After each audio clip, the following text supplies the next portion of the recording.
¿Cómo están? Buenas noches, jóvenes. Bienvenidos al curso de literatura. Mi nombre es Alexander Villalobos. Este es el año de tu ingreso a la universidad. Vamos a poder aprender muchísimo, así que estaré atento a tus consultas, a tus dudas. Tenemos toda nuestra biblioteca, no virtual, sino real, para poder despejar cualquier tipo de duda y poder ir a la fuente de manera directa. ¿Sí? Muy bien. A ver, cualquier problema de conectividad, ya saben, nos volvemos a conectar. Voy a compartirte primero, te voy a compartir la diapositiva para que podamos saber cuál es el tema de hoy. Hoy día vamos a revisar el clasicismo griego, ahí está. Hoy día vamos a revisar el clasicismo griego 1, la primera parte, y nos vamos a centrar en Homero. Pero el mundo Homero es un mundo muy amplio, y de todas las obras que se le atribuyen a Homero, vamos a desarrollar la obra Ilíada, ¿ya? Vamos a desarrollar la obra Ilíada. Muy bien. A ver, vamos a revisar entonces primero algunos conceptos y luego iremos de alguna manera reforzando. Vamos a tener varias alternativas de aprendizaje.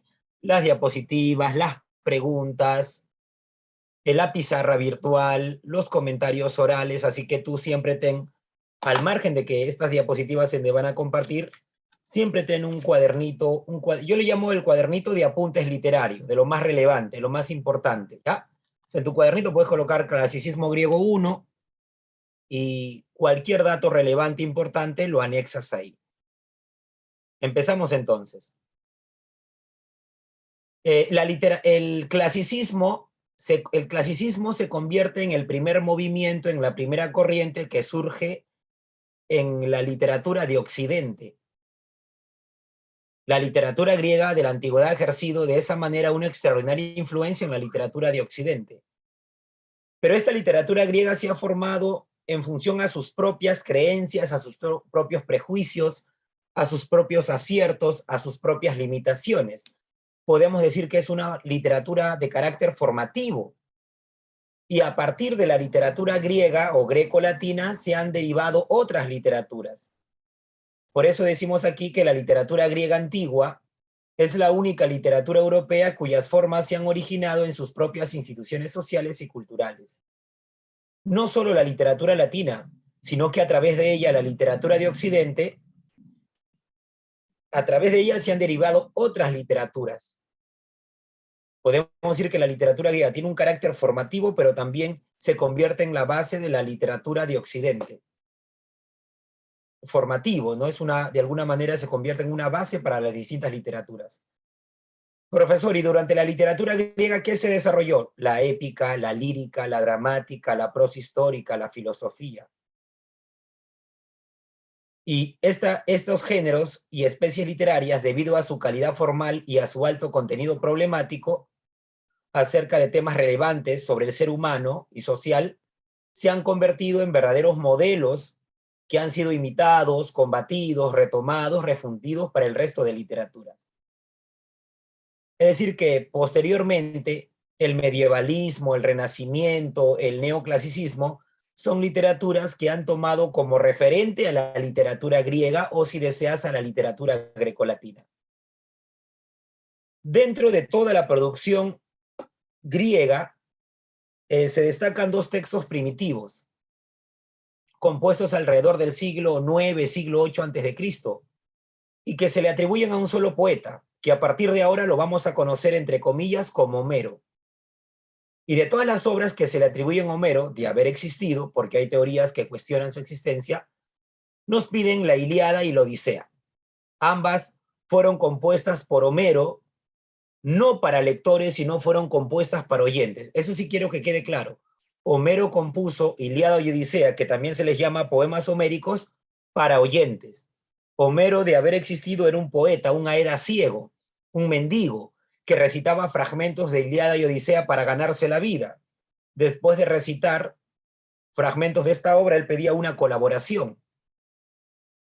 Y como él era pobre, era un mendigo, entre el pueblo no estaba difundida la escritura. La escritura en ese tiempo estaba reservada para la nobleza, para la aristocracia.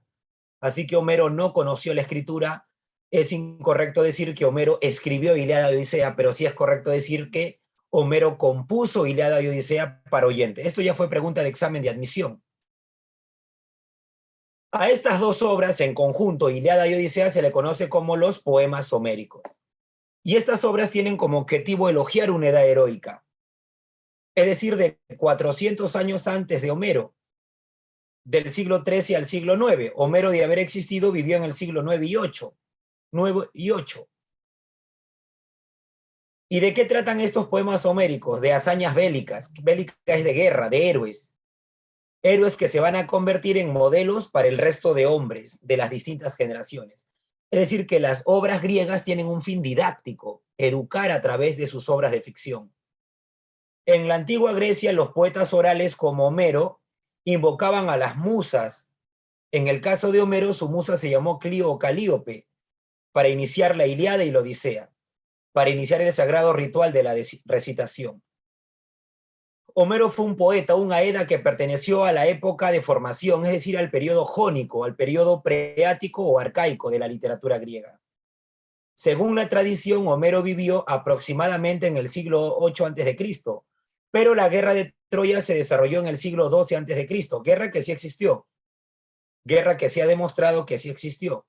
Obviamente lo que leemos en Ilíada es producto de la imaginación de Homero inspirado en esa obra. Insistimos, tanto Ilíada como Odisea fueron obras que se transmitieron de manera oral para oyentes, no para lectores. Y luego ya explicaré cómo se llega, cómo tenemos la Ilíada y la Odisea en escritura. La Ilíada y la Odisea fueron compuestas recogiendo relatos de antiguos poetas, llamados aedos o rapsodas, que recitaban por toda Grecia celebrando la época heroica de la guerra de Troya y de otros mitos. Ahora sí, vamos a entrar a las epopeyas homéricas, es decir, que la Ilíada y la Odisea tienen como fondo común la guerra de Troya. Si yo tomo aquí de mi biblioteca la obra Ilíada, su contexto va a ser la guerra de Troya. Si tomo Odisea y lo leo, también va a tener como referente la guerra de Troya. ¿A qué podemos concluir? Que tanto Ilíada como Odisea, las epopeyas homéricos o poemas homéricos, tienen como fondo común la guerra de Troya. Esto también fue pregunta de examen de admisión. Pero si leemos Ilíada y Odisea, vamos a advertir que los protagonistas de ambas obras pertenecen al mundo aristocrático, al mundo señorial. El rey Agamenón, el rey Menelao, el rey Aquiles, el rey Príamo, el príncipe Héctor, el príncipe Paris. Hablamos que los protagonistas de estas obras, el rey Odiseo, el rey de Ítaca, son personajes que pertenecen al mundo aristocrático y al mundo señorial, que tienen su ideal en el pasado. Estas obras homéricas obviamente que son producto de la imaginación de Homero, pero a pesar de ser un cuadro ideal, nos reflejan con fidelidad lo que fue la vida de esa época de la edad heroica. A pesar de ser producto de la imaginación de Homero, nos refleja cómo se vivió en esa época. A los dioses les gusta intervenir en la vida de los hombres. Los dioses tienen cualidades humanas, virtudes y defectos humanos. A esta característica se le conoce como antropomorfismo. Los dioses tienen atributos humanos, cualidades humanas. La diferencia entre dioses y mortales es que los dioses obviamente son inmortales y hermosos. Y a los dioses les gusta intervenir en la vida de los hombres, les gusta participar de sus guerras. Los protagonistas eran aristocráticos, pero habían personajes secundarios del pueblo. Pero sí, el predominio era la aristocracia y el mundo señorial. Sí, Ariana, era el predominio. En eso enfatizaban. De manera secundaria, terciaria, aparecen otros personajes menores, pero los protagonistas de su... Edipo, por ejemplo, Edipo rey. Edipo rey. En Orestiada, Agamenón es el rey. Sí, siempre la aristocracia. Hay un predominio. Es decir, que a través de la literatura podemos encontrar no solo un fin didáctico, sino también un fin político, ¿no? Te decía que a los dioses les gusta intervenir en la vida de los hombres. En el concepto griego, el destino se impone no solo sobre el ser humano, sino sobre los dioses. A eso se le conoce como fatalidad o determinismo, como lo vamos a ver. Y ahora sí, antes de entrar a la obra que nos pide la universidad, vamos a empezar con Ilíada, siempre proponiendo varias opciones de aprendizaje. Vamos a compartir un video de retroalimentación, ¿ya? Es el nombre correcto que usamos en educación. La retroalimentación. Vamos a ver, vamos a observar, a percibir a través de este video, que apenas nos tomará 3, 4 minutos, un panorama global de lo que estamos comentando para que puedas familiarizarte mucho más. Y poquito a poquito vamos a ir profundizando en nuestra obra de hoy, que es justamente la obra Ilíada. Si alcanza a ver, vamos a esperar que cargue. Si alcanza a ver nuestra plataforma de YouTube, a ver, verifica. Tú me confirmas, de repente yo lo puedo ver, pero tú no. Y ahí tenemos todos los videos de literatura que vamos a trabajar durante el año. Por eso tú tienes que estar con nosotros durante todo el año. Y ya está todo sistematizado ahí. Y obviamente, como dominamos el curso, acá te vamos a enseñar el curso de manera completa, vamos a elegir el video que aquí vamos a elegir clasicismo griego. Vamos, mira, hay Homero, hay Ilíada, o sea, tenemos mucho, tenemos mucho. Vamos a elegir el video que nos sirva para nuestra retroalimentación.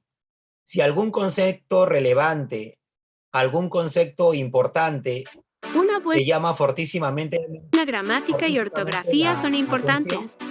Lo anexas a tu cuadernito de apuntes literarios. The pandemic reminded us of how important diet is to health.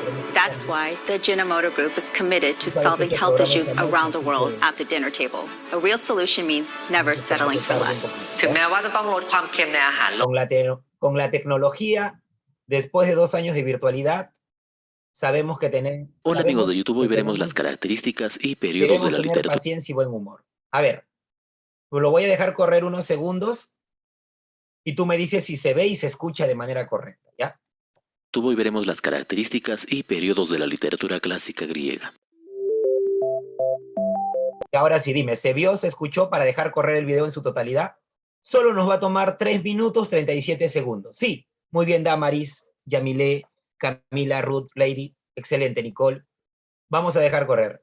Aquí vamos a tener ya un panorama más global y poco a poco, tú no te estreses, tú tranquilo, déjate llevar por nosotros, que el camino en el cual te estamos orientando es alcanzar a la vacante a la universidad que hayas elegido. Vamos entonces con el clasicismo griego en esta clase. Vamos. Características y periodos. Características y periodos de la literatura clásica griega. Y luego me haces las consultas después del video. Aunque no es la única literatura de antes del siglo V, la literatura clásica griega es considerada por el canon como la más importante de la época. La definiremos como la primera corriente de la literatura universal, la cual se desarrolló en Occidente, en Grecia y Roma, durante la Edad Antigua. Tiene las siguientes características. Las obras se inspiran en mitos, sus historias giran alrededor del siglo troyano o ciclo tebano. El destino es inevitable en sus historias. Destaca Edipo, quien es destinado a matar a su padre, y con todos los giros de la trama, esto llega a suceder inevitablemente. La búsqueda de la belleza mediante la armonía entre forma y fondo. El estilo está determinado por el tema. Por ejemplo, la epopeya requiere un lenguaje elevado, la tragedia un lenguaje solemne y la comedia un lenguaje coloquial. La literatura griega clásica tiene también un fin didáctico, ya que posee un afán de inculcar valores. Es racional, los dioses y personajes no se mueven casualmente ni de milagro, sino a causa de motivos o razones. Todo está sistematizado. Esta literatura es también antropomórfica, ya que sus personajes tienen cualidades humanas. Incluso los dioses tienen estas características, ya que... Muy bien. He detenido el video para explicarte, y mientras te doy tiempo de repente de que puedas copiar en tu cuadernito de apuntes literarios, así llámale, cuaderno. No es un cuaderno donde vas a copiar todo, solo lo relevante, ya tu cuadernito de apuntes literarios. Voy a explicarlo yo. La literatura griega tiene una base mitológica. La Ilíada tiene como base, por ejemplo, el talón de Aquiles, la guerra de Troya, el mito de la manzana de la discordia. Si leemos Odisea, tiene como base la guerra de Troya. Si leemos Edipo Rey, tiene como base Edipo la leyenda. Tienen siempre una base mitológica. Sí, es verdad.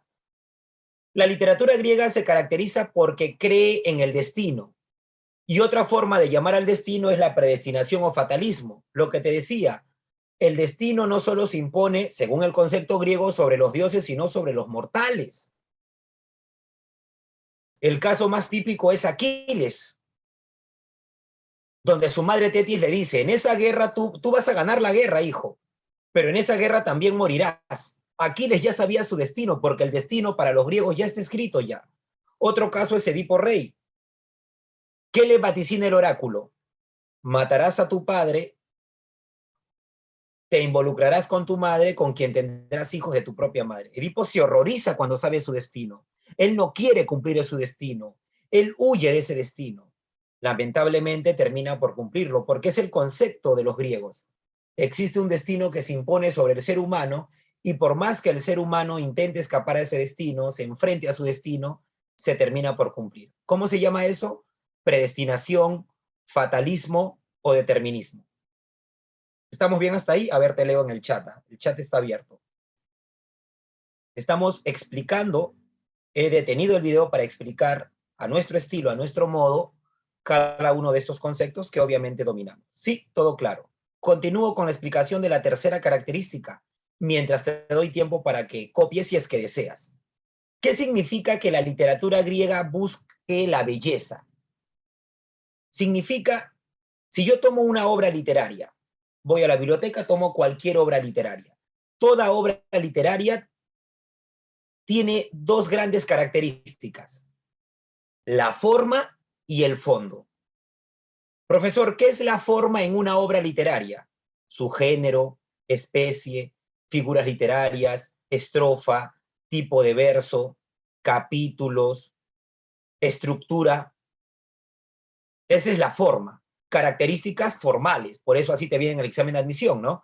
Marque la alternativa que contiene una característica formal de Ilíada, de Odisea, de Edipo Rey, de Divina Comedia, de Romeo y Julieta, de Hamlet, de Werther, de Crimen y Castigo, de Madame Bovary, de la Metamorfosis. Característica formal, de forma. Profesor, y la otra gran característica que yo puedo analizar en una obra literaria es el fondo. Pero Alexander, ¿qué es el fondo? El fondo es el contenido. El fondo, en otras palabras, es el argumento. El fondo es de qué trata la obra. ¿De qué trata Romeo y Julieta? El amor juvenil, la pasión juvenil. Ah, ese es el fondo, la forma y toda la historia de Romeo y Julieta. ¿De qué trata la metamorfosis de Franz Kafka? La deshumanización y la alienación del hombre moderno. Ah, esa es la forma y el fondo. ¿A qué género y especie literaria pertenece Romeo y Julieta? Al género dramático y su especie de tragedia. Ah, eso es forma. ¿Se va entendiendo o no? Cuando yo hablo del contenido, del argumento, eso es fondo. Toda obra tiene forma y fondo. Cuando hablo de sus características externas, a eso se llama forma. ¿En qué consiste la búsqueda de la belleza? Los griegos no le daban mayor importancia a la forma ni mayor importancia al fondo. Los griegos le daban importancia a ambos. ¿Y sabes cómo se llama eso? Equilibrio entre la forma y el fondo. Porque puede ser que un autor crea más importante la forma y no el contenido, y que otro autor crea más importante el contenido y no la forma. Los griegos eran perfeccionistas. Es tan importante la forma como el fondo. Y a eso, ese equilibrio se llama armonía. Es decir, la búsqueda de la belleza. ¿Qué belleza? La belleza literaria, la belleza del lenguaje, de la estética. Te comenté que las obras literarias tienen la finalidad de educar. Aquiles es un modelo, Héctor es un modelo para los seres humanos. Odiseo, Penélope, Telémaco es un modelo. Las obras cumplen un fin didáctico, un fin moralizador. A través de las obras también se puede educar, y las obras griegas cumplen esa finalidad. La literatura griega también se caracteriza por ser racional, es decir, que todo tiene un orden lógico, todo tiene una estructura, todo está sistematizado. Cuando tú lees la Ilíada hay un orden lógico, así haya ficción, hay un orden lógico. ¿Cuál es el punto débil de Aquiles? A ver, los leo. ¿Cuál es el punto débil de Aquiles? Los leo en el chat. El talón. Por eso se habla del talón de Aquiles. Y eso tiene una explicación lógica, obviamente dentro de la ficción, en la mitología griega. Ahí acuérdate de la famosa laguna Estigia, que de repente por ahí lo comentaremos. ¿Quién gobierna el mundo? Zeus. Y se divide el mundo. La literatura griega se centra en el ser humano, y como la literatura griega se centra en el ser humano es lo más importante, se dice antropocentrismo. Esto le puedes agregar, no está acá en el video. La literatura griega se centra en el ser humano, y si el hombre, el ser humano es el centro de atención, a eso se le conoce como antropocentrismo, que no debemos confundir con antropomorfismo. ¿Qué es el antropomorfismo? Claro, el antropomorfismo está vinculado al antropocentrismo. Antropo significa hombre, morfismo forma.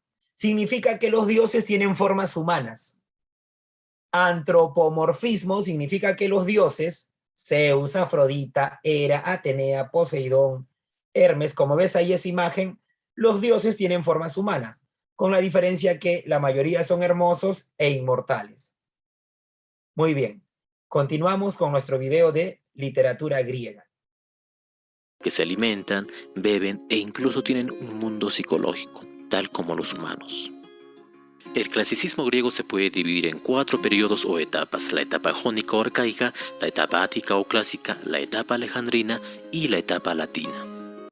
Nosotros hoy, de esas 4 etapas, que si deseas lo puedes anotar, aunque sea el subtítulo, jónica o arcaica, ática o clásica, alejandrina o helenística o latina, o tomaré captura de pantalla, nosotros, para nuestro tema de hoy, nos piden la etapa jónica o arcaica, también llamada preática, ¿no? Obvio, pre porque está antes del ático.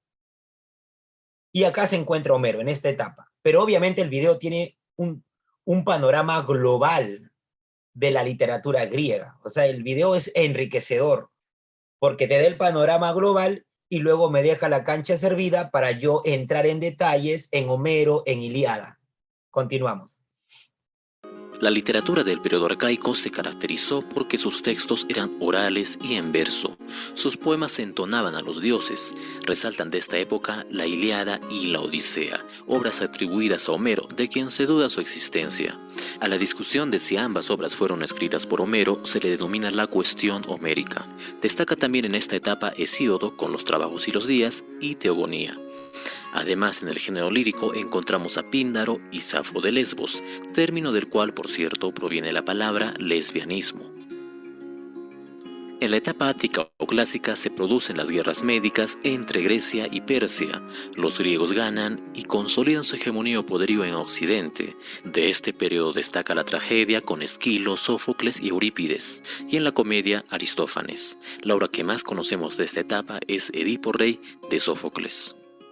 La etapa alejandrina o helenística es marcada por la muerte de Alejandro Magno y el suicidio de Cleopatra y su amante Marco Antonio. Esta etapa se caracteriza por el declive de la Grecia clásica y el ascenso del poder romano. Sobresalen Menandro y Teócrito. En la etapa latina, palabra que alude a Roma, pese a que la hegemonía o el poder de Occidente lo tiene justamente Roma, que conquistó a Grecia, la cultura dominante sigue siendo de Grecia. En esta etapa resalta el nombre de Virgilio, quien escribe la obra épica La Eneida por encargo del emperador Augusto, con el fin de que Roma tenga su propio ciclo troyano o su propia literatura y cultura. En la lírica se distingue a Horacio y Ovidio. La literatura griega de la antigüedad es importante porque ha influido de manera determinante en la literatura occidental y universal. Gracias por ver este video. Muy bien. Ahí tenemos entonces nuestro video de retroalimentación. ¿Te parece si te comparto el enlace para que tú puedas volver a ver el video en el tiempo que tú desees?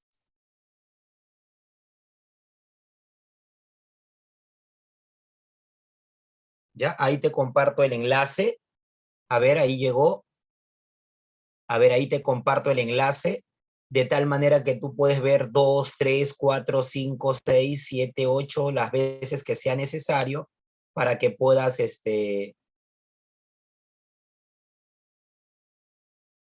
A ver. Para que puedas volver a ver el videíto y rescatar algunos conceptos relevantes. ¿Ya? Ahí está. Muy bien, Angeli, muy bien, Andrea. Ahí está. Estamos con la imagen de Ilíada de la diapositiva. Hemos vuelto a la diapositiva. ¿Se alcanza a ver? Confírmame. Ya está. Sí.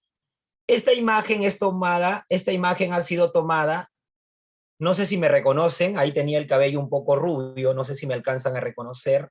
Estaba con el cabello largo, ahora me lo he cortado. Cuando hice la película Troya, no sé, de repente, ya me reconocieron. O este barbón de acá. Sino que la pandemia, tú sabes, el COVID, todo me ha malogrado el cabello. Ahí está, ya me reconocieron. Sí, yo creo que Ariana ya, Yamilé también, ¿sí? Alessandra también, ya Lady me reconoció. Sí, ya veo que ya me reconocieron. Sí, en esta película yo hice los dos papeles. En una me dijeron que me deje crecer el cabello y en otras escenas que me deje mi barba, ¿no? Ahora sí voy a hacer otro papel y me he tenido que de nuevo cortar el cabello. Ya me reconocieron, sí. Igualito, ¿verdad, Cristian? Muy bien. ¿Profese Brad Pitt o Brad Pizza? No, tampoco sean así, chicos. Tampoco se van a venir a burlar. Ya. Esta película, obviamente, acá ves de fondo el caballo de Troya, estuvo inspirada en la obra La Ilíada. Pero yo quiero aclararte que si no has visto la película y la quieres ver, la veas, pero por un tema de entretenimiento, ¿ya? No para responder una pregunta de examen de admisión, porque las películas están cambiadas, tergiversadas, alteradas, ¿ya? Si ves la película o ya la has visto o quieres volverla a ver, la puedes mirar la película, pero para entretenerte, no para responder una pregunta de examen de admisión. Lo que viene en examen de admisión es la obra literaria, que es lo que vamos a compartir hoy. Empezamos entonces con Ilíada. La Ilíada pertenece al género épico. ¿Por qué, profesor? Explique. Porque las obras que pertenecen al género épico se caracterizan porque narran en verso. Y si yo tomo la Ilíada, es una narración en verso. Especie literaria, epopeya heroica. ¿Por qué, profesor? Porque las epopeyas se caracterizan porque narran hazañas de un héroe. Y si yo leo la Ilíada, me narra las hazañas de un héroe conocido como Aquiles, de sucesos de un pueblo. En este caso, el pueblo va a ser Troya. Se cumple. Yo puedo afirmar que la Ilíada pertenece al género épico y que su especie es una epopeya heroica porque se centra en un héroe. ¿En quién héroe? En Aquiles. ¿En qué héroe? En Aquiles. He insistido durante la primera media hora de la clase que Homero no escribe la Ilíada y la Odisea. Homero compuso y difundió oralmente la obra. Profesor, pero ¿cómo es que usted tiene la Ilíada y yo también en casa escrita? Homero compone la obra durante el periodo ático. Has visto que la literatura griega o clasicismo griego tiene periodos. En el siguiente periodo, en los siguientes siglos, que se llamó ático, periodo jónico, perdón, Homero vivió en el periodo jónico. En el periodo ático, gobernantes como Solón y Pisístratos le encargaron a los alejandrinos o a los integrantes de la escuela de Alejandría que como estas obras se difundieron durante siglos de manera oral, tú sabes que todo lo que se transmite de manera oral tiende a tergiversarse, a alterarse. En cambio, cuando un texto está escrito, obviamente ya se tiene una sola versión. Hay una sola versión de La ciudad y los perros, de 100 años de soledad, porque está escrita. En cambio, la Ilíada y la Odisea corrían el riesgo de seguir alterándose a lo largo del tiempo. Y los alejandrinos, allá por la región, ático, arcaico, por la región, o sea, donde Atenas es la que goza de mayor esplendor durante el periodo ático. Pero aquí estamos todavía, Andreita, Homero pertenece al periodo jónico. Jónico o arcaico significa un periodo incipiente, un periodo emergente. Las siguientes semanas vamos a ver el periodo ático. No, escribió no. Homero es el autor intelectual y quien lo pasó a escritura por encargo de Solón y Pisístrato fueron los alejandrinos. Pero quien se toma como creador es el autor intelectual, o sea, Homero es el autor intelectual.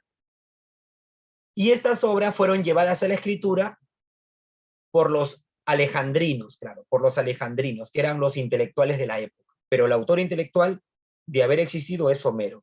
Los alejandrinos sí dividieron la obra en 24 cantos o rapsodias. Profesor, ¿y qué son cantos? Cantos son como capítulos en una novela, sino que en esa época no existía la novela. Por ejemplo, La ciudad de los perros está dividida en capítulos. La Metamorfosis está dividida en capítulos. 100 años de soledad está dividida en capítulos. Las epopeyas se dividen en cantos, que son, entre comillas, como capítulos, pero no se llama capítulos, se llaman cantos o rapsodias. El tipo de verso que se usó fue el hexámetro. Hexa significa 6. Las figuras literarias que más resaltan, pregunte San Marcos durante los 2 años de pandemia, han sido el epíteto y el símil. ¿En qué consiste el epíteto? En destacar una cualidad inherente del ser. Por ejemplo, Aquiles es llamado el de los pies ligeros. Eso es un epíteto. Héctor es llamado el del tremolante casco, el domador de caballo, 2 epítetos más. Zeus es llamado el que amontona las nubes, otro epíteto. Poseidón es llamado el que sacude el mundo, otro epíteto.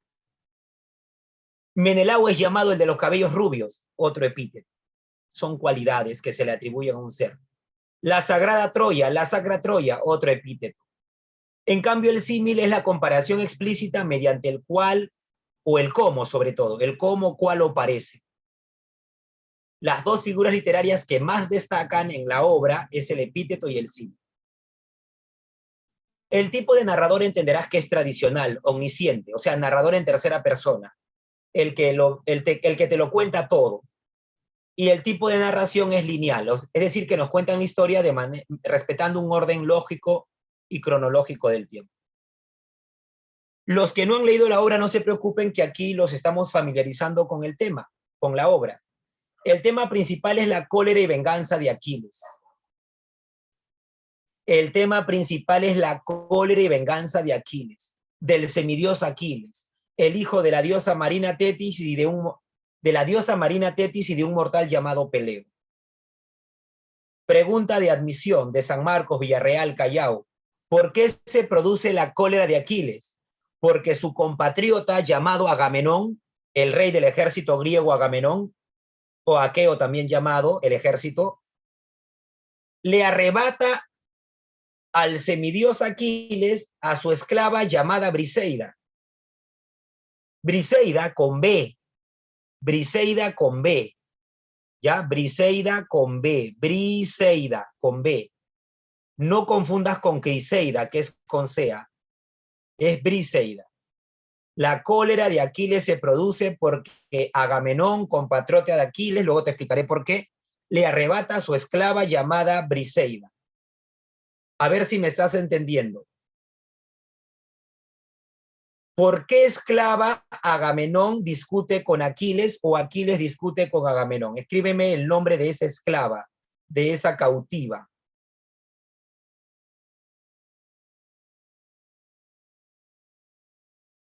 ¿Cuál fue la mujer por la cual Agamenón y Aquiles, siendo compatriotas, estando a punto de ganar la guerra, discuten? A ver, los leo, por Briseida. Briseida. No es Helena, no es Criseida. Muy bien, Briseida, estamos bien. La universidad también ha preguntado, ¿por qué se produce la venganza de Aquiles? Ocurre que el troyano Héctor mató a Patroclo, el mejor amigo de Aquiles. Aquiles, en consecuencia, busca a Héctor y lo mata. ¿Por qué se produce la venganza de Aquiles? Porque Héctor había matado a su amigo de Aquiles llamado Patroclo. Patroclo, su íntimo. Es su Beto Ortiz. Es su Brunito Pinasco. Es su Ricardo Morán. Es su Ricky Martin, más o menos. Es su Brian, más o menos su Brian. Ahí está. Ah, ya, eso lo voy a contar ahora en la obra. Muy bien, Ariana. ¿Por qué Héctor mató a Patroclo? Excelente. Eso lo voy a contar ahora. No nos spoilees todavía, Ariana, por favor. Ya está. Ahorita estamos en los conceptos generales todavía. Muy bien. Pero ya queda claro, ¿ah? Es más, para que reconfirmes, cuando tú lees la Ilíada, el primer canto se llama justamente La peste y la cólera. ¿Qué otros temas encontramos en la obra? La guerra y sus consecuencias nefastas para ambos pueblos, ¿ah? Tanto para griegos como para troyanos, tanto para aqueos como para teucros. La mortalidad del hombre, hemos dicho que una característica de la literatura griega es el destino, la fatalidad, el determinismo, el amor a la patria también. Van a la guerra por la patria. Te presento al ejército. tenemos a Agamenón, el rey del ejército griego, el rey de Argos y Micenas, su hermano Menelao, el de los cabellos rubios, el rey de Esparta, a quien le han arrebatado a su esposa llamada Helena, le ha sido arrebatada por el príncipe troyano Paris. Menelao el Venao, a partir de ahora conocido como Menelao, a partir de ahora será conocido como Menelao Rodrigo Cuba. Helena, a partir de ahora será conocida como Helena Paredes. Aquiles es el más valiente de los griegos o aqueos, pero no es el jefe del ejército griego. El jefe del ejército griego es Agamenón. Patroclo es su mejor amigo. Para que me entiendas, Aquiles no solo tenía su punto débil que era el talón, sino que su otro punto débil era Patroclo. Ojalá que lo estés entendiendo con los corazoncitos.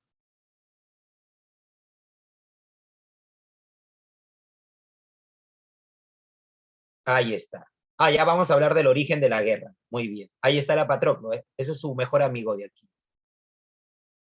Tenemos a Odiseo, Ajax, Diomedes, Néstor, y todo ejército llevaba a su adivino. El adivino de los griegos se llamó Calcas, el adivino de males también.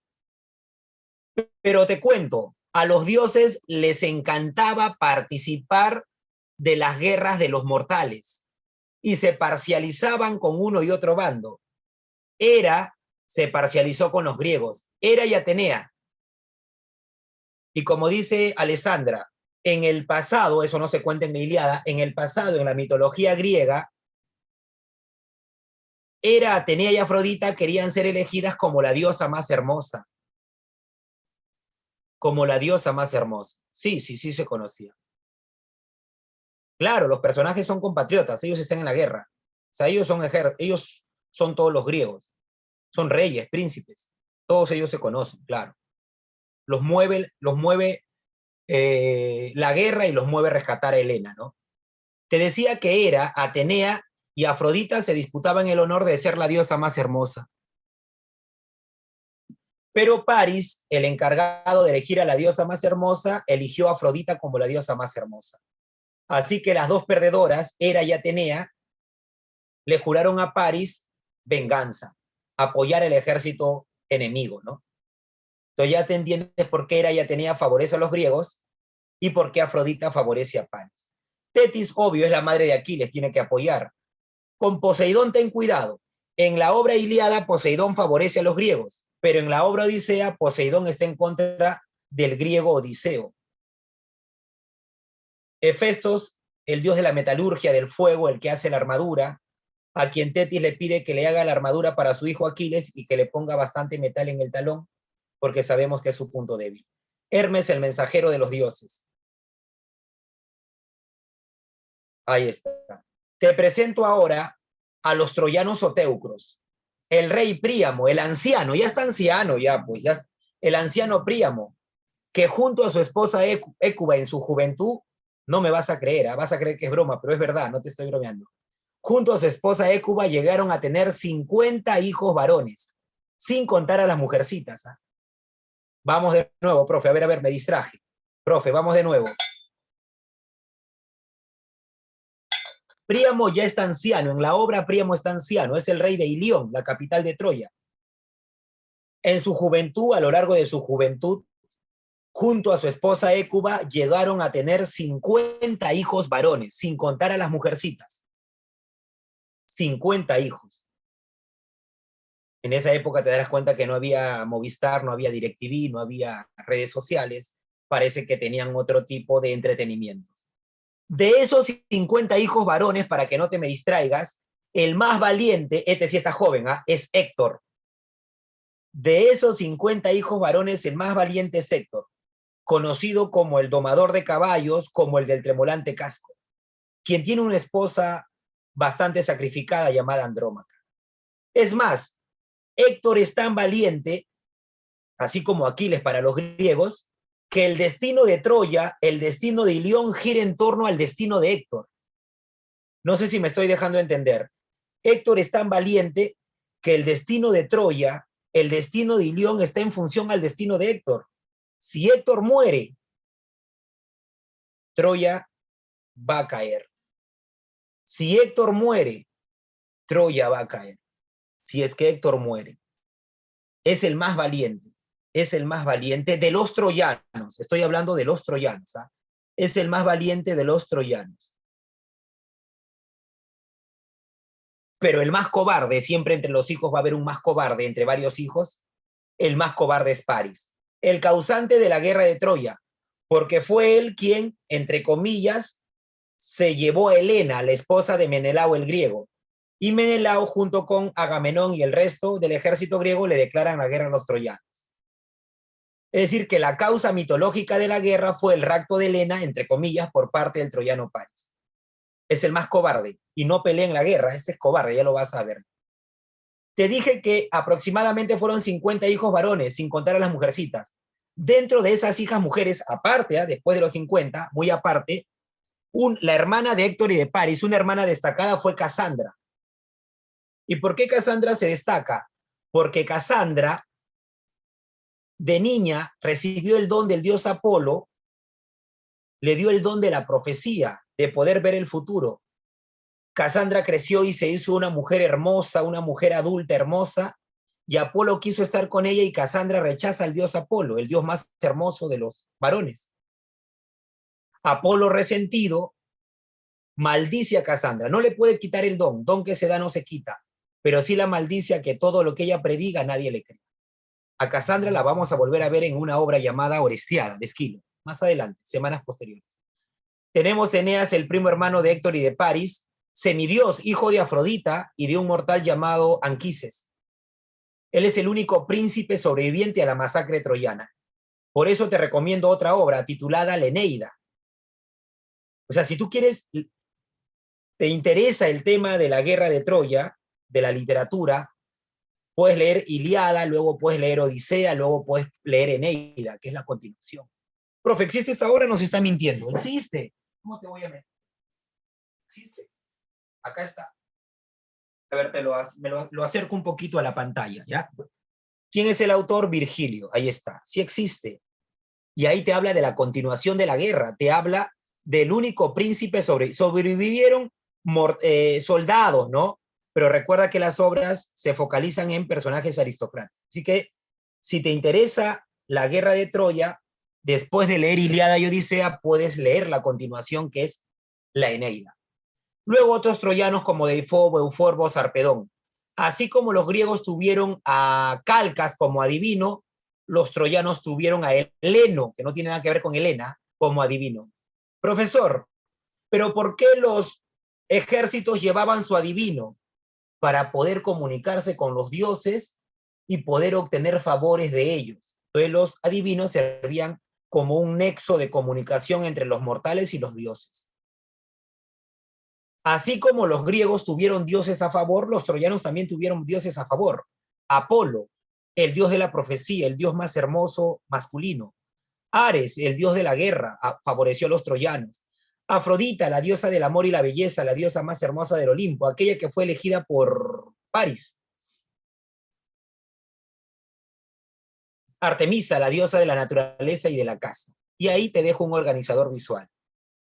Ahora te quería pedir permiso. ¿Me das permiso para poder contarte un poco de la obra de Ilíada? Aquellos que por ahí de repente no la han leído, no sé si te parece, tenemos tiempo y luego ya hacemos las preguntas. ¿Te parece? Para poder un poco familiarizarnos más con la obra. De repente no has tenido la oportunidad de leerlo en el colegio y aquí en nuestra institución te lo contamos. Te vamos a resumir 800 páginas y más de un mes de lectura en algunos minutos. Empezamos entonces. Muy bien. Siempre la primera pregunta de rigor, ya mi equipo de producción, ya tú sabes, Guillermo y Puchito Producciones, ya me instaló acá mi escenario. No sé si me pueden ver en pantalla completa. Yo me veo en pantalla completa. Ustedes traten de colocar, de anclar para que vean todo esto en pantalla completa. ¿Ya? Observen aquí.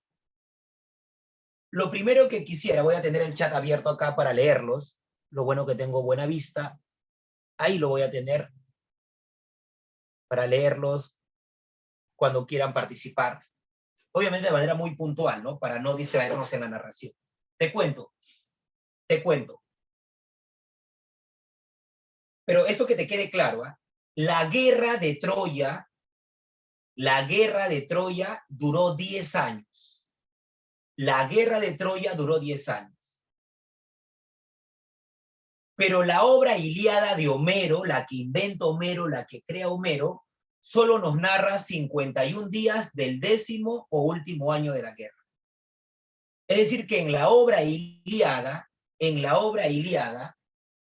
¿ya? En la obra Ilíada, estas 800 páginas aproximadamente, Homero no te narra los 10 años de guerra, solo te narra 51 días del 10º o último año de la guerra. Hay sucesos que Homero no narra en la obra de la Ilíada. Por ejemplo, él no narra el mito de la manzana de la discordia, la elección de Afrodita, el rapto de Helena, la muerte de Aquiles, el caballo de Troya. En la Ilíada no narra el final de la guerra. ¿Estamos de acuerdo ahí? A ver si me has entendido. Si yo leo la obra Ilíada, ¿cuánto tiempo y en qué año de la guerra me narra? A ver, para empezar la narración, porque si no, no me vas a entender. A ver, voy a dejar eso en su sitio mientras tú me escribes al chat. ¿Cuánto tiempo, si yo leo la obra Ilíada, Homero, cuánto tiempo de esa guerra me narra? A ver, los leo, ¿eh?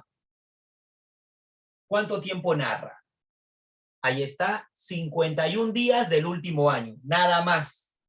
Si tú lees esas 800 páginas, son 51 días del 10º año o último año de la guerra. O sea, los primeros 9 años, ni idea qué pasó.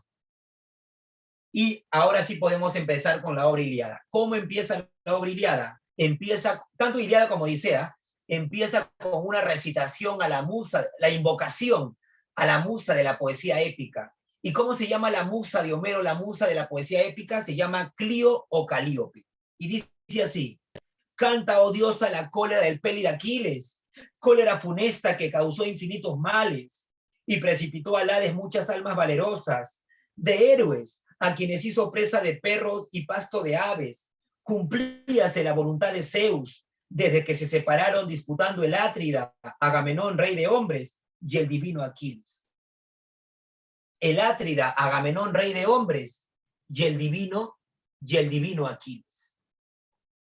Es decir, que en este primer fragmento de la obra, Homero o el narrador nos está diciendo que Agamenón ha discutido con Aquiles. Tú ya sabes por qué mujer han discutido, pero yo quiero entrar en más detalles. Han pasado casi 10 años de la guerra. Los griegos han invadido Troya y Lión. El objetivo, rescatar Helena. El objetivo de Menelao, rescatar Helena. El objetivo de su hermano Agamenón, invadir Troya. O sea que Helena es un pretexto para Agamenón. Pero para Menelao, que está enamorado, Menelao Rodrigo, él está enamorado de Helena Paredes, su tema así es rescatar Helena. Han pasado casi 10 años de la guerra, los griegos han sitiado Troya, los griegos están a punto de ganar la guerra, después de casi 10 años, ¿ah? Y la guerra se había provocado por una mujer, por entre comillas, el rapto de Helena por parte de Paris Alexander. Dicen ahí, ¿por qué son así? ¿Por qué? ¿Cómo que el activador? La guerra se había originado por una mujer, por Helena. Los griegos están a punto de ganar la guerra después de 10 años de sacrificios. Muchos héroes han muerto en batalla. Y ahora Agamenón tiene un conflicto con el dios Apolo. Y ya hemos visto las diapositivas. El dios Apolo favorece a los troyanos. Profesor, ¿qué pasó? Yo creí que nos iba a contar de Agamenón con Aquiles y usted se va a otro tema. Es que este detalle ha venido en examen de admisión y te va a ayudar a discernir el tema de Agamenón con Aquiles. O sea, lo de Agamenón y Aquiles es una consecuencia de esta narración que te voy a compartir ahora, o que te estoy compartiendo.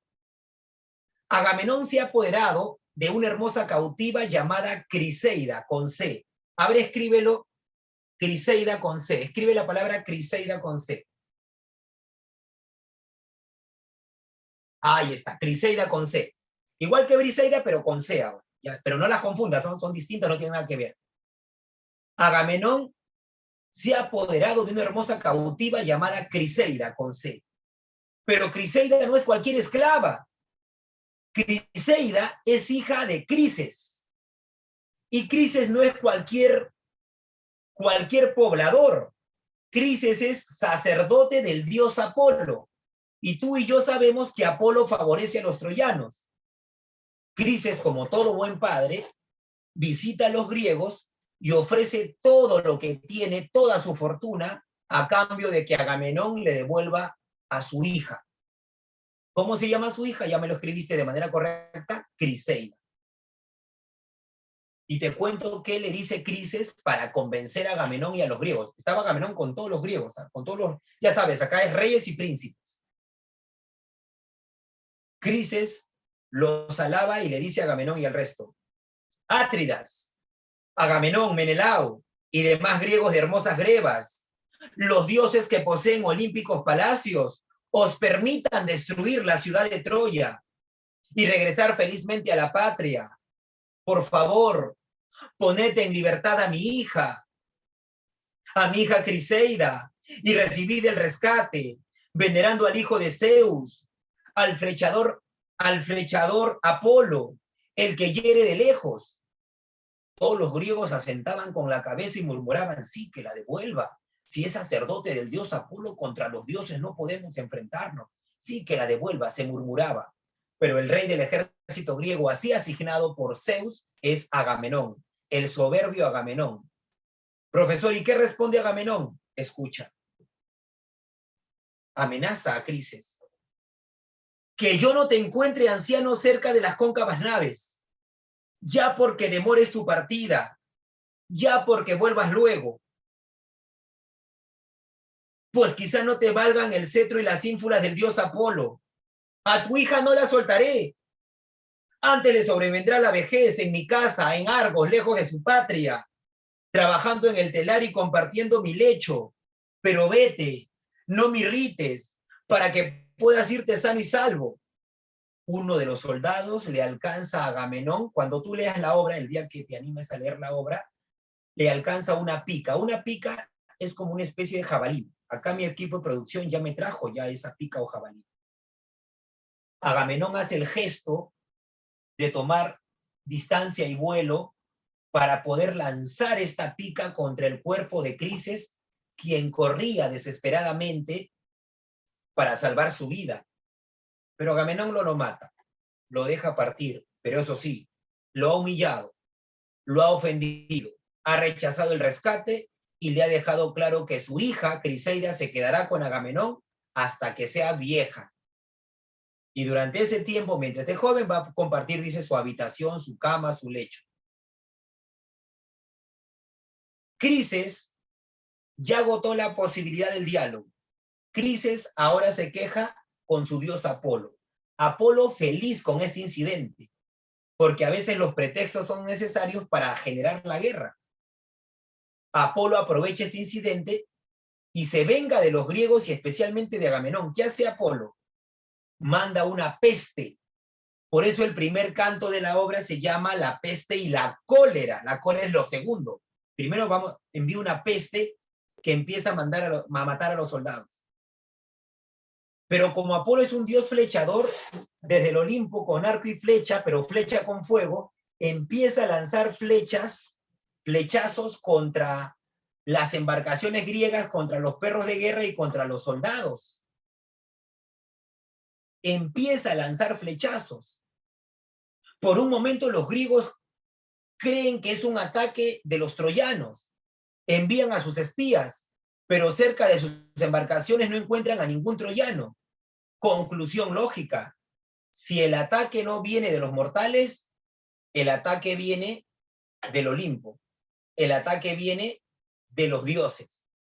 ¿Te acuerdas que te comenté que todo ejército llevaba a su adivino cuando quería comunicarse con los dioses? ¿Cómo se llama el adivino de los griegos? Está en la diapositiva. ¿Cómo se llama el adivino de los griegos?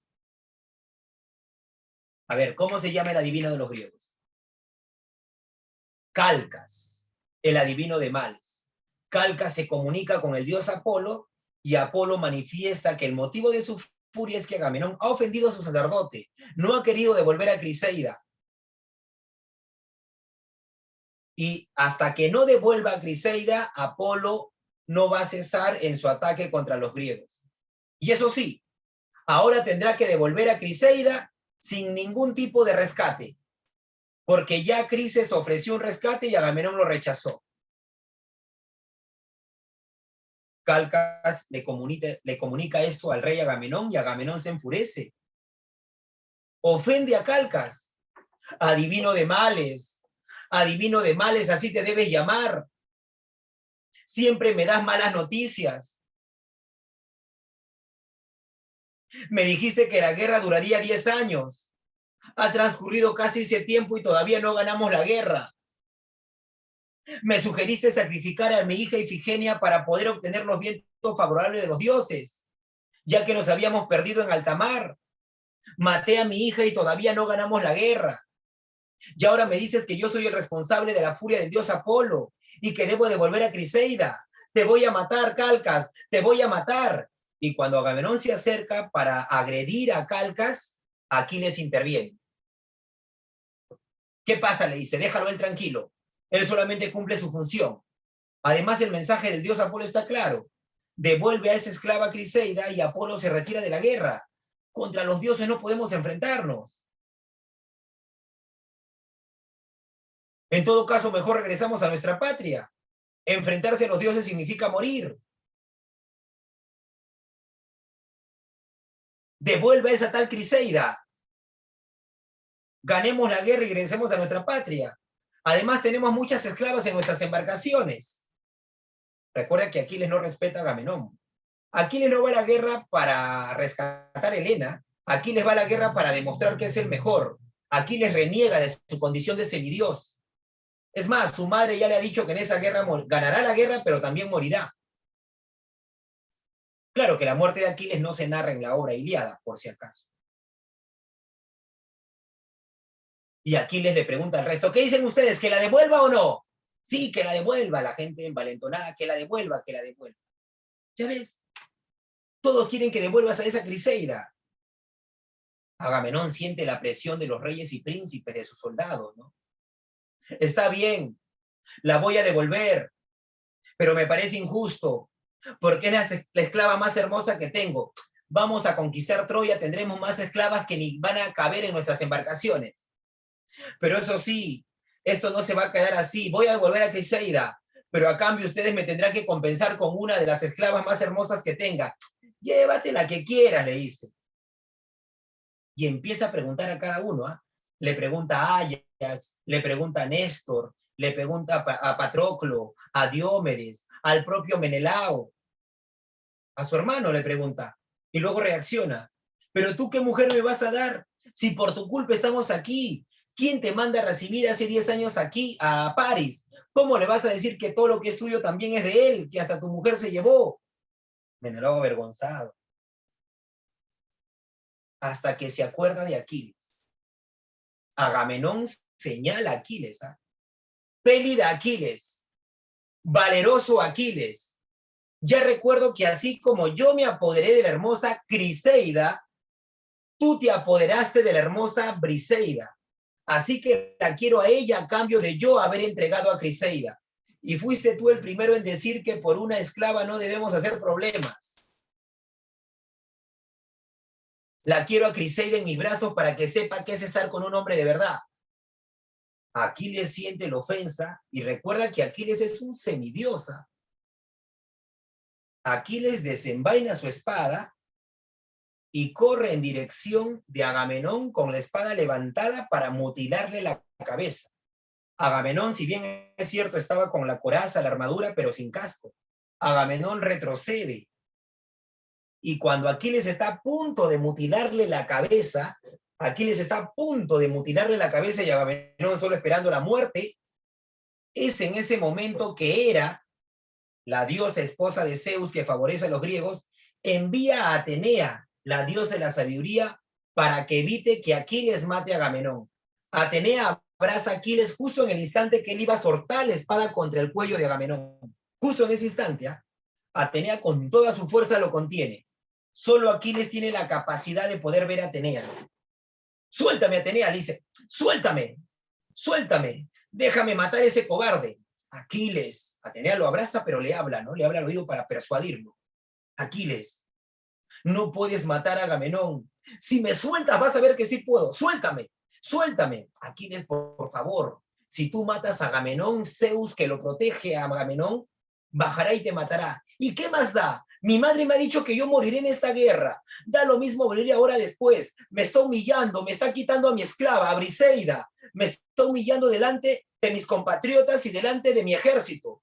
Aquiles tenía un ejército sanguinario, famoso, que eran conocidos como los mirmidones. Los mirmidones.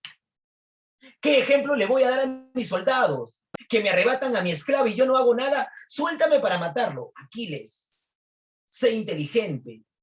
Domina los impulsos de tu corazón. Ahí está la grandeza del ser humano. Lo más fácil sería matar a Agamenón. ¿No te gustaría ver a Agamenón de rodillas frente a ti, frente a tus soldados, pidiéndote perdón, que regreses a la guerra? Y además devolviéndote a tu esclava, a Briseida. Sí. Era tu madre y yo te lo prometemos. Si tú no matas a Agamenón y te retiras de la guerra, simplemente no participes ya de la guerra, vas a ver que en menos de un mes, Agamenón y los griegos se darán cuenta que sin ti no van a ganar esa guerra. Eres el más valiente de los griegos, y tú lo sabes. Agamenón se va a ver en la obligación de pedirte perdón y devolverte a tu esclava, de rodillas y frente a tus soldados. Imagínate, tener al rey del ejército griego arrodillado frente a Aquiles. No lo mates. Sé inteligente. Aquiles baja el arma. Atenea ya lo convenció. Por algo Atenea es la diosa ¿de qué? De la sabiduría, ¿no? Atenea es la diosa ¿de qué? De la sabiduría. Ella es la diosa de la sabiduría. Atenea desaparece, se va al Olimpo. Agamenón, que esperaba que le mutilen la cabeza, de nuevo recupera su soberbia. Ve que Aquiles ha bajado sí, ha bajado el brazo, ha bajado el arma, no hay peligro. Los demás ahí, a la expectativa, curiosos igual que tú, ¿qué pasa, no? Y Agamenón de nuevo su soberbia. ¿Ya ven? Aquiles me tiene miedo. Sabe que Zeus me protege. Que si él me hace algo, Zeus bajará y lo matará. A ver, Aquiles, corta acá. No lo va a hacer, me tiene miedo. Aquiles responde: me voy de la guerra. ¿Cómo? Que me retiro de la guerra. Lárgate, lárgate. Tengo mejores soldados que tú. No me voy solo. Me voy con los mirmidones. Lárgate con ese ejército. Tengo ejércitos más valientes. Tengo más de 10.000 soldados que pelean por mi causa. También me voy con la Patroclo. Llévate ese para lo que sirve para estar arañando a los soldados. Lárguense. Los griegos, tontamente, que estaban a punto de ganar la guerra, están perdiendo al mejor de sus hombres, al mejor ejército. Patroclo sí no, por un sol más es agrande su combo, o sea, agrande su pedo. No suma ni resta Patroclo. ¿Y por qué están peleando? Ahora sí, ¿por qué Agamenón y Aquiles están peleando entre ellos? ¿Por quién están peleando? A ver si me están entendiendo. Aquiles y Agamenón, ¿por quién han discutido? ¿Por qué Aquiles se está retirando de la guerra?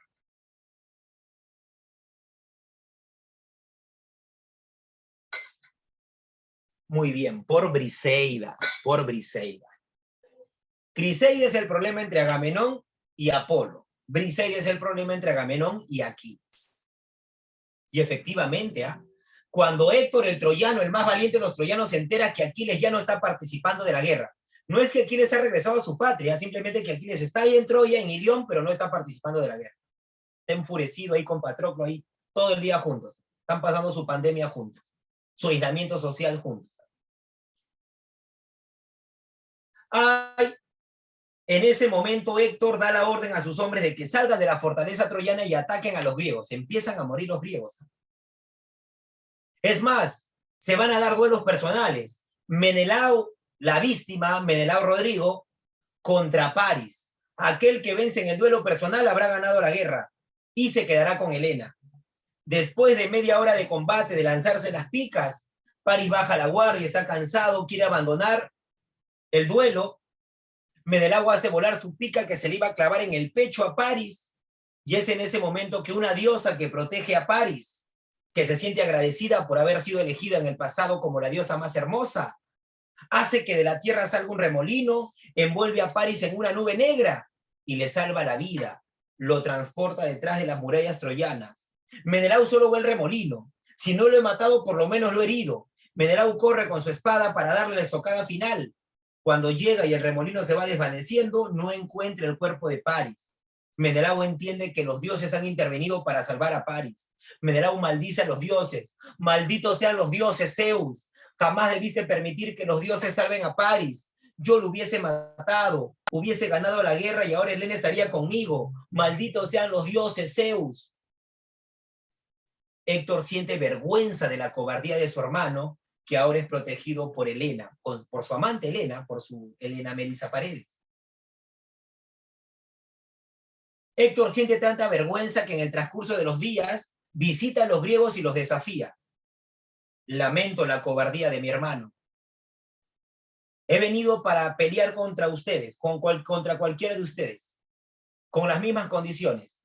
Quien vence el duelo personal habrá ganado la guerra y se queda con Helena.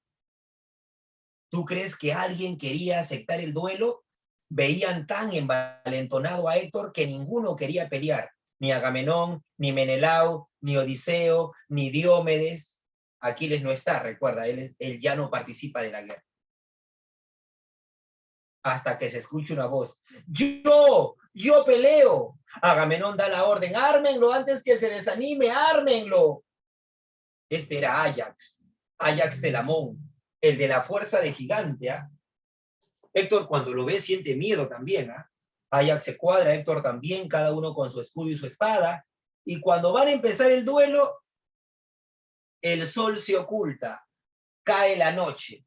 Y tú tienes que saber que solo se pelea durante el día, por respeto al dios Helios. Durante la noche no se pelea. La noche sirve como tregua para que ambos ejércitos puedan mezclarse y recoger los cadáveres caídos en batalla. En el duelo Menelao-Paris se dio como ganador moral a Menelao, aunque nunca llegó a matar a Paris por intervención de Afrodita. Y en el duelo Áyax-Héctor se da como ganador moral a Héctor, aunque Héctor nunca llegó a matar a Áyax porque el duelo se suspendió y ya no se retomó más. Pasan las semanas y los griegos siguen muriendo. Todo por una tontería, por una esclava, por Briseida, siguen muriendo. Agamenón tiene que hacer una reunión de emergencia. Está bien. Reconozco que me equivoqué, que jamás debí permitir que Aquiles se vaya de la guerra. No debía arrebatarle a su esclava, pero es de hombre reconocer sus errores, ¿no? Le ofrezco disculpas a Aquiles. Le voy a devolver a Briseida. Y a cambio de que vuelva a la guerra, le daré un carro lleno de tesoros, mis caballos más veloces, y por si fuera poco, le ofrezco como esposa, como amante, como esclava a una de mis hijas. Todo eso a cambio de que vuelva a la guerra.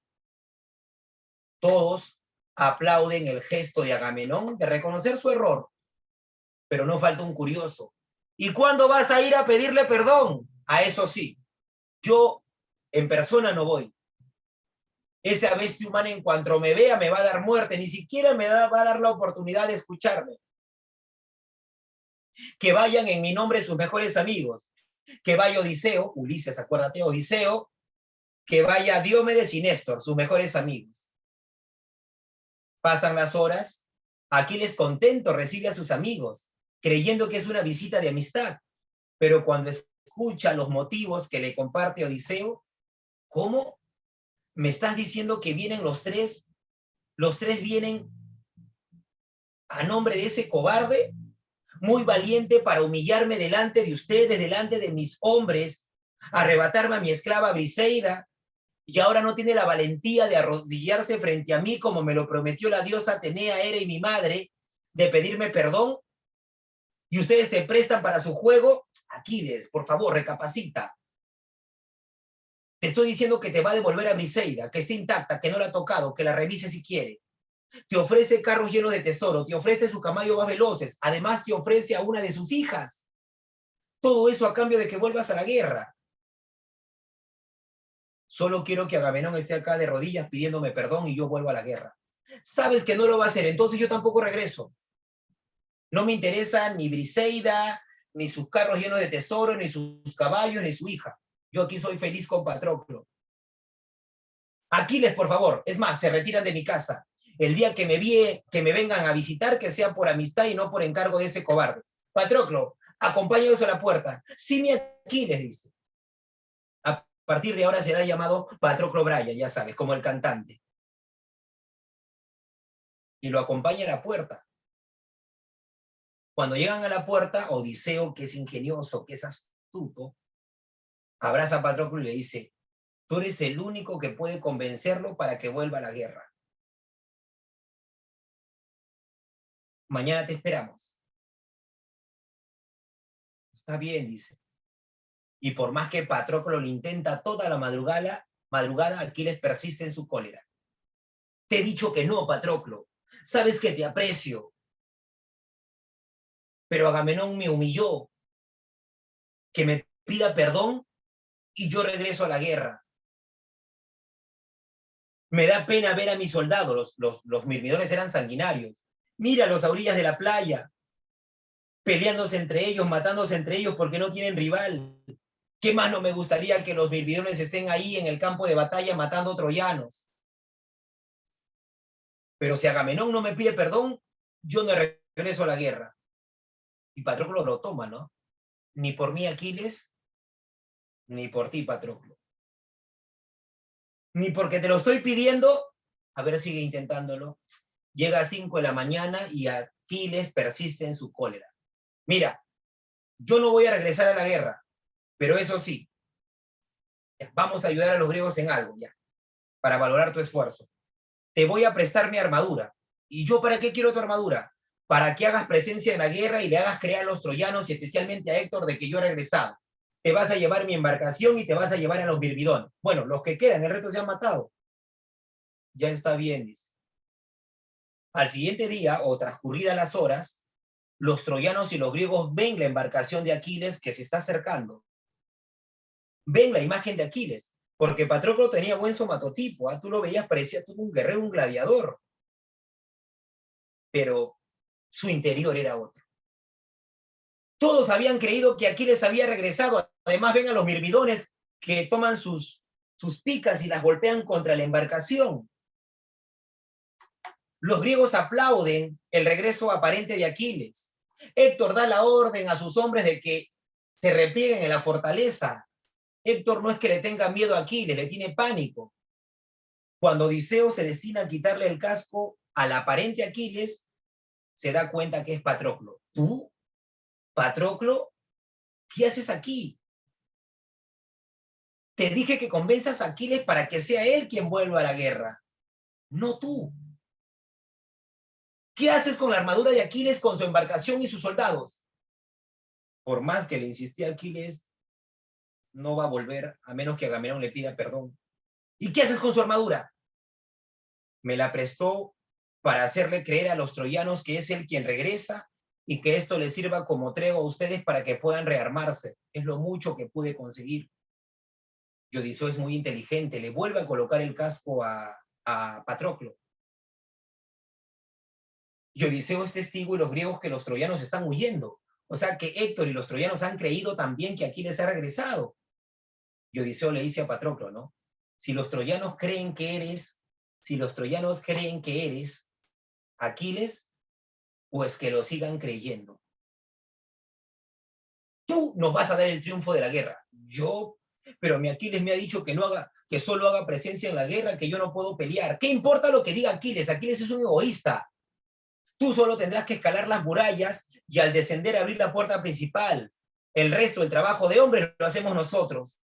Diomedes y yo con arcos y flechas te vamos a matar a todos los soldados que están arriba que tratarán de cortar la soga. Y lo convence. Está bien. Patroclo toma una soga, hace volar la soga contra la muralla, esta logra anclar, la tensa para ver si sostiene su peso y empieza a escalar. Empieza a escalar, ¿eh? Mientras que Diomedes y Odiseo con arco y flecha mataban a los soldados que estaban en la parte superior de las murallas tratando de cortar la soga que Patroclo está escalando. Cuando Patroclo está más o menos a la mitad de la altura de las murallas troyanas, recuerda que quien protege esas murallas es el dios Apolo. Cuando Patroclo está más o menos a la mitad, Apolo ve que una cosita se está moviendo, ¿no? Ya tú lo sacas por la caminadita, en este caso por la forma como se desplaza, está escalando él. Y Patroclo le hace Apolo le hace una advertencia desde el Olimpo, una vocesota, voz de machazo, así como tu profe de literatura, Alexander. Patroclo, ¿qué haces ahí? Y Patroclo que está escalando, escucha, pues siente miedo. Reconoce la voz del dios. Y con miedo le dice, voy a conquistar Troya. Apolo se ríe, pues, ¿no? ¿Qué vas a conquistar Troya si yo protejo esas murallas? Son invulnerables. Baja inmediatamente si no quieres que te mate, ¿ah? Y Patroclo que estaba escalando, voy a conquistar Troya. Te lo advertía, te lo advertí. Del Carcaj, Apolo saca una flecha. Y Apolo es como un francotirador, ¿eh? Desde el Olimpo en diagonal. ¿Sabes a dónde apunta? Apunta a la nuca de Patroclo, ¿eh? Toma arco y flecha, apunta y hace volar la flecha. Ya la suerte de Patroclo está echada. Por más que Patroclo se trataba de dar ánimos, voy a conquistar Troya, pero mejor bajo. Patroclo se arrepiente, sabe que contra los dioses no puede pelear. Patroclo trata de bajar, de descender lo que ha escalado en zigzag para tratar de esquivar la flecha enviada por el dios Apolo, pero es demasiado tarde. Pero eso sí, a Patroclo está que se mueve de un extremo a otro. Así que la flecha, en vez de impactarle en la nuca, lo impacta a la altura de la cintura. Y ¡plac! Siente el impacto ahí. Patroclo protesta, fallaste, fallaste. Patroclo cae con violencia contra la tierra. Su coraza se le parte. El casco sale rodando. Patroclo está ensangrentado y algo inconsciente. Se arrastra, suplica por su vida. Odiseo, Diomedes, ayúdenme, ayúdenme. Odiseo desesperado junto a Diomedes de que Patroclo pueda morir porque Aquiles les va a reclamar por qué han permitido que participe de la guerra. Por ahí pasa un soldado troyano que al verlo ya sin casco a Patroclo reconoce que no es Aquiles y le hunde la espada en el vientre. Viene Héctor y lo pisa a la altura del pecho a Patroclo. Así que nos engañaste, nos hiciste creer que eras Aquiles y yo dando la orden de que huyan, cuando eras tú. Te voy a matar. Hunde su espada contra el vientre de Patroclo. Héctor mata a Patroclo, pero Héctor se excede. No solo mata a Patroclo, sino que se roba su armadura como trofeo de guerra. Horas más tarde, los mirmidones, a ver, acá hay un perrito de guerra, acá, no sé si has visto un perro de guerra, acá me están visitando, me han traído mi equipo de producción, un perro de guerra, ahí está. Te da miedo, ¿no? Estos perros gigantes. Si estás con miopía, de repente lo ves enano. Pero estos son los perros de guerra de Troya. No sé si lo alcanzas a ver acá. Acá tengo otro perro de guerra, mira. Son perrazos, pues. Estos me llegan al pecho, ¿eh? Sino que por el efecto de la cámara, de repente los ves chiquitos. ¿eh?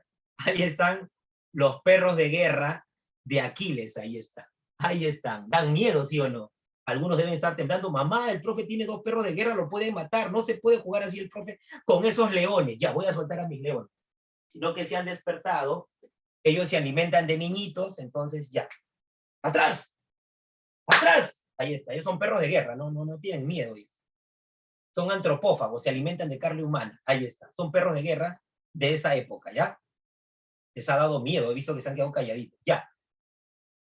Aquiles se entera de la muerte de Patroclo y se entera que el asesino es Héctor. Y es ahí cuando se inicia la venganza, que lo habíamos puesto en la diapositiva. Regresa con el único... Deja de lado su enemistad con Agamenón. Su objetivo es matar a Héctor. Desafía a Héctor. Van a pelear con las picas, lanzándose las picas de un extremo a otro. Héctor voltea para que su hermano Deifobo le alcance un pique, es jabalina, acuérdate. Le alcance una pica. Y cuando voltea se percata que su hermano no está. Y en realidad nunca fue su hermano. Fue la diosa Atenea que había tomado la forma de su hermano. Eso se llama metamorfosis, para engañarlo. Aquiles en la distancia se da cuenta que la armadura de Héctor tiene una perforación a la altura del cuello. Así que Aquiles toma su pica y hace volar la pica en esa dirección. Héctor cae ante la expectativa de los griegos que estaban en un extremo y los troyanos en su fortaleza. Pero Aquiles nunca subestima a su enemigo. Toma su espada y corre. Si no lo he matado, por lo menos lo he herido. Héctor agoniza. Sé que me vas a matar. ¡Por supuesto que te voy a matar! Está bien, mátame. Pero por favor devuelve mi cadáver a mis hombres. ¿Para qué? Para que me realicen los ritos funerarios. ¿Y para qué quieres que te realicen los ritos funerarios? Para que mi alma pueda descansar en paz. ¡Jamás! El asesino de Patroclo no merece tales honras. No solo te voy a matar, sino que voy a arrastrar tu cadáver alrededor de la ciudadela troyana para que todos sepan quién es el mejor. Voy a humillar al más valiente de los troyanos. Y con los restos de tu cuerpo alimentaré a mis perros de guerra. Ya te presenté a los perros de guerra. Por favor, devuelve mi cadáver. ¡Jamás! Aquiles levanta su arma y la hace caer su espada contra el pecho de Héctor. Y cumple su palabra Aquiles. Saca una soga, lo amarra a una de las piernas de Héctor, el otro extremo a su carruaje que es jalado por caballos, y Héctor le da 12 vueltas. Lo arrastra a Héctor, lo humilla alrededor de la ciudadela troyana. 12 vueltas ante el llanto de los troyanos y alegría de Agamenón y Menelao. Se realizan luego los funerales de Patroclo. Se realiza, luego, mientras Aquiles descansaba y el cadáver de Héctor estaba ahí, tendido, los perros de guerra, que ya te los presenté, estaban enjaulados, porque son perros gigantes, no los puedes dejar libres porque te pueden ir al cuello. Aparece un hombre encapuchado. Cuando se quita la capucha, Aquiles reacciona y dice, ¿quién eres? Y lo reconoce. Príamo, el papá de Héctor, el viejo. ¿Cómo lograste burlar mi seguridad? Conozco estas tierras. Por favor, devuélveme el cadáver de mi hijo. Ya lo mataste. Por lo menos que se realice en su rito funerario. ¡Jamás! ¡Mató a Patroclo! Te excediste, Aquiles, lo has matado, lo has humillado y ahora quieres alimentar a tus perros con los restos de mi hijo. No me hable de respeto, que por la culpa de tu hijo, Paris se inició esta guerra. Si tu hijo hubiese respetado a la mujer del prójimo, jamás se hubiese desatado esta guerra. Yo conocí a tu padre, Aquiles, y Aquiles ahí se conmueve. No había vivido con su padre, con Peleo, ¿no? Háblame de él. Ambos conversando empiezan a llorar. Príamo por la muerte de su hijo, que lo tiene ahí, que tiene el cadáver ahí a escasos metros, que van a ser alimento de los perros de Aquiles. Y Aquiles por la muerte de Patroclo y el recuerdo de su padre. Está bien, le dice. Llévate el cadáver de tu hijo. Iban a ser alimento de mis perros, pero llévatelo, dice, antes que me arrepienta. Vaya a ser que a mis perros les den indigestión. Llévatelo. Por eso que la obra Ilíada no termina con la muerte de Héctor. Príamo regresa con el cadáver de su hijo y la obra Ilíada termina con la celebración de los funerales de Héctor. Esto fue la obra de la Ilíada, solo aquí, al estilo de Alexander Villalobos. Ahora sí, vamos a compartir. Ya conociste a los perros de guerra, mis perros de guerra, Guillermo y a Puchito, ¿ya? Para esta hora participó Alexander Villalobos, Guillermo y Puchito, ahí está. Los 3 actores, ya está. Vamos con las respuestas de las preguntas para que ya puedas cenar con tranquilidad. ¿Me avisas? No me veo. Tú me avisas cuando se ven ya las... Ahí recién ya me veo. Tú me avisas cuando se ven ya el Guillo y el Pucho, ya sabes. Son perritos actores ya. Los vas a ver en varias obras, no te preocupes. A ver. Ahí está. Tú me avisas cuando se ven ya las preguntas. Pregunta 1, ¿está bien? Antes que te vayas a cenar, vamos a compartir las clavecitas, ¿ya? Pero anótalo y lo compartes. Recuerda, el conocimiento, jóvenes, es para compartirlo. ¿Estamos bien, Maide? Marjorie, el conocimiento es para compartirlo. Cuando yo no esté en este mundo, estos libros ya no, ¿qué? ¿Lo van a meter a mi tumba? No, bueno, es la biblioteca del Guille y del Pucho. Ellos me la prestan a mí. Pero es para compartirlo, ¿ya? Ahí está. Visión antropocéntrica, sí. Armonía entre fondo y forma, sí. Base histórica y real, bueno, la guerra de Troya, sí. Y base mitológica también. Predestinación y fatalismo, sí. Está mucho mejor la 1, la 2 y la 4, porque la base era mitológica, ¿te acuerdas? La C. Excelente, Ariana, Camila y todo lo que me han marcado. La C. Ya está. Pregunta 2. Señale al máximo representante de la épica didáctica. Ah, ese es Hesíodo, el autor de la obra Teogonía. Hesíodo, el autor de la obra Teogonía. Ya está, 12. Anótalo y luego si tienen un grupo de WhatsApp o aquí mismo lo comparten al final. Uy, esto está en la diapositiva. ¿Qué figura literaria se destaca en la caracterización? El epíteto, pues, profe, usted lo dijo. Zeus, el camantono de las nubes. Aquiles, el de los pies ligeros. Héctor, el de tremolante casco.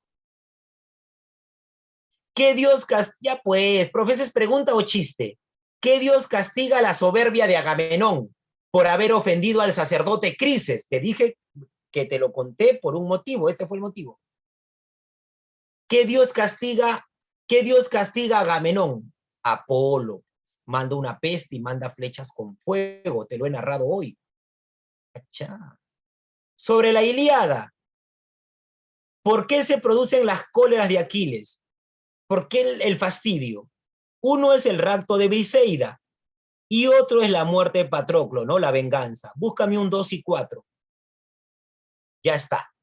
Rapto de Briseida y muerte de Patroclo. Helena no le interesa, Tersites no tiene nada que ver. 2 y 4. Ya está. Profe, ¿y va a resolver todas las preguntas? Por supuesto. Por supuesto. Por supuesto. ¿Qué hecho no sucedió en la Ilíada? Ya te dije, la Ilíada solo te narra 51 días. Por eso ten cuidado con las películas. ¿Ah? Héctor roba la armadura de Patroclo, sí. Pero roba el cadáver, no. El cadáver va a terminar con Aquiles. Se realizan los funerales. No se lleva el cadáver. Se lleva la armadura, no el cadáver. Aquiles sí se lleva el cadáver de Héctor y luego lo devuelve al papá, ¿no? La B. Uy, esto está muy sencillo. ¿A qué dioses apoyan a los troyanos? Te puse yo una diapositiva. Dioses que apoyan a los griegos y te puse otra diapositiva. Dioses que favorecen a los troyanos. Ares y Afrodita. Y ustedes también lo dijeron en el chat, me acuerdo. Ares y Afrodita, la C. En la Ilíada, ¿cuál se destaca según la temática de la obra? Entre las ideas de la Ilíada, ¿qué se buscaba en la obra? La lucha constante. La lucha constante. A pesar de que hay guerreros que mueren en batalla, la guerra tiene que continuar. El amor a la patria. En la Odisea sería un viaje difícil. Pero de la Odisea hablaremos en otro momento. Hoy día es Ilíada. Nivel intermedio, 9. Marque lo falso, lo ajeno. Cuando dice poemas homéricos se refiere a Ilíada y Odisea. Uy, acá está, pues. ¿Son obras escritas? ¿La Ilíada y la Odisea son obras escritas? No, pues son obras orales. Ya más adelante se pasó a escritura, pero son obras orales. No son obras escritas. Muy bien, Camilita, son orales. Eso lo hemos enfatizado toda la explicación. 10. En la Ilíada ya pues, profesores, ¿broma o chiste 10? Broma, chiste, pregunta ¿qué es? La muerte de Héctor, ¿qué presupone? Yo te dije que el destino de Troya estaba en función al destino de Héctor. Si Héctor está muerto, ¿qué como lector yo podría suponer? La destrucción de Troya, ¿te acuerdas? Héctor es el más valiente. El resto son cobardes. Muy bien, Ariana, la destrucción de Troya. 10. Y por último, el nivel avanzado. Aunque te has dado cuenta que para nosotros que llevamos el curso de literatura completa, respondemos todo tipo de nivel. La atribución de rasgos y cualidades humanas, antropo. Acá dice antropocentrismo. Antropocentrismo. Si hubiese dicho antropomorfismo sería mejor. Pero dice antropocentrismo y el antropomorfismo es parte del antropocentrismo, o sea que todo gira en torno al ser humano. Está bien la B. Si hubiese una clave D, y dijese antropomorfismo, sí, pero no hay, ¿ves? No hay. Entonces, antropocentrismo está bien. 12 y última. Ay, hijo mío, habla una madre. ¿Por qué te he criado si en horas ciega te di a luz? Ojalá se estuviera en las naves sin llanto, ya que tu vida será corta. Ah, esta debe ser Tetis, sobre Aquiles, de no larga duración. Ahora eres juntamente de breve vida. Ah, le está diciendo que su hijo va a morir. ¿Cómo se llama eso? Predestinación, ¿te acuerdas? Aquiles ya sabía que en la guerra iba a morir, pero recuerda, la muerte de Aquiles no se narra en la Ilíada, eso se narra en otras obras, Odisea, Eneida, pero en la Ilíada no se narra la muerte de Aquiles ni el final de la guerra, la predestinación. Jóvenes, ya está.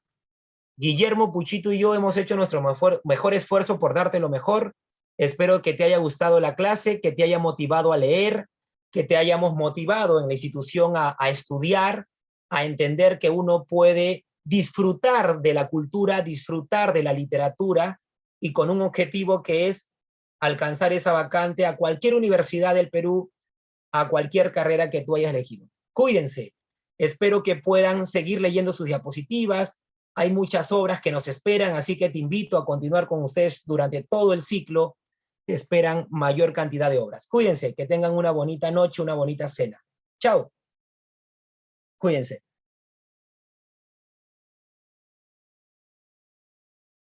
Nos vemos.